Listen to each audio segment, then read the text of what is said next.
আবৃত্তি করছি ঘুমের আগে, লিখেছেন কবি আহসান হাবীব। জানো মা, পাখিরা বড় বোকা, ওরা কিছুই জানে না। যত বলি কাছে এসো, শোনো শোনো, কিছুতেই মানে না। মিছে মিছে কেন ওরা ভয় পায়? ভয়ের কি আছে, বোঝে না বোকারা। আমি ভালোবাসি তাই ডাকি কাছে।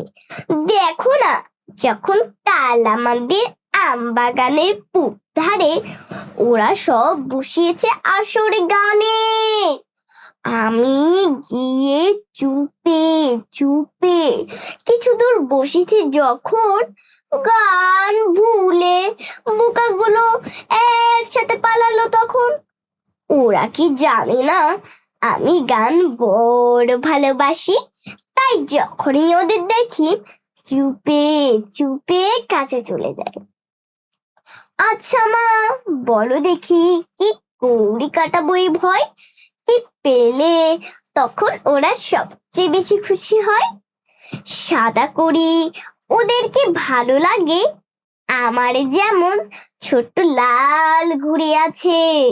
মাজা সুতো ওদের তেমন আছে নাকি? কিছু নেই।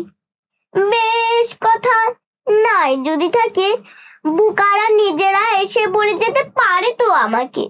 আমি তো দিতেই চাই, বুকারা যে কখনো আসে না। যাক, ওরা পাখি কি না মানুষকে ভালোই বাসে না? বলো না মা, কি করলে পাখিরাও ভালোবাসে? কি করলে পাখিরাও ভালোবেসে খুব কাছে আসে? ধন্যবাদ।